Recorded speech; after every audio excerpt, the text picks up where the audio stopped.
5 বছর আমার হলে থাকার কারণে আমার মেয়েদের যে সমস্যার অসুবিধাগুলো আমি খুব কাছ থেকে দেখেছি। তো আমার মনে হয়েছে আমি যেহেতু মেয়েদের নিয়ে কাজ করে এসেছি বা মানুষের জন্য কাজ করে এসেছি, আমি যদি এখন একজন নির্বাচিত প্রতিনিধি হই আমার কাজের সেই পরিসরটা বাড়বে, আমি কাজগুলো করতে পারবো। এই জায়গা থেকে আমার মূলত ডাকসুতে আমার পদক্ষেপগুলো হবে, যেহেতু আমি হল সংসদে দাঁড়াচ্ছি, আমার প্রায়োরিটি হবে আমার হলের যে সিট সংকট, আমি সিট সংকট নিয়ে কাজ করব। কিভাবে মেয়েদেরকে হচ্ছে ভর্তির 1 থেকে 2 মাসের মধ্যেই সিট দেওয়া যায়। তারপর হচ্ছে মাস্টার্সের রেজাল্ট পর্যন্ত যেহেতু এখন আমাদের থাকার সুযোগ নেই, মাস্টার্স পরীক্ষার যখন চলে পরীক্ষার চিন্তার মধ্যে দেখা যায় যে হচ্ছে কীভাবে হল ছেড়ে কোথায় বাসা নিতে হবে এই চিন্তা ভাবনা করতে হয়। কারণ আমাদের হলের নিয়ম হচ্ছে এটা যে মাস্টার্সের পরীক্ষার 15 দিন পর হল ছাড়তে হবে, যদিও অন্যান্য হলে হচ্ছে মাস্টার্সের রেজাল্ট অবধি সবাই থাকতে পারে। তো এটা একটা বৈষম্য, আমি এই বৈষম্য নিরসনে কাজ করব।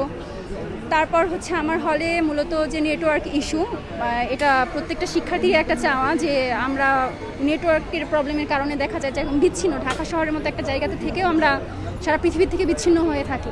তো আমার আরেকটা ইশতেহার হচ্ছে আমি যদি নির্বাচিত হই আমার হলটা বিটিসিএল নেটওয়ার্কের আওতায় নিয়ে আসা।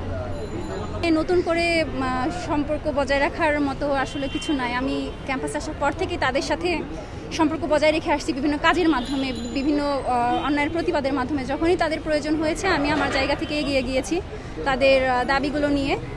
তো তাদের সাথে আমার সর্বোপরি অনেক আগে থেকে একটা সম্পর্ক আছে। আমি ভবিষ্যতেও তাদের দাবি দাওয়াগুলো নিয়ে কাজ করে তাদের অধিকার আদায় করার মাধ্যমে তাদের সাথে একটা সম্পর্ক বজায় রাখবো ইনশাল্লাহ। শিক্ষার্থীদের নিরাপত্তার বিষয়টা যেটা আমাদের হলে মূলত এটা আসলে নিরাপত্তা নিশ্চিত করতে গিয়ে যে জিনিসটা হয় এটা হ্যারাসমেন্টের পর্যায়ে চলে গেছে। যেহেতু আমাদের হল গেটে প্রতিবারই হচ্ছে যাওয়া আসার সময় হল কার্ড চেক করতে হয়।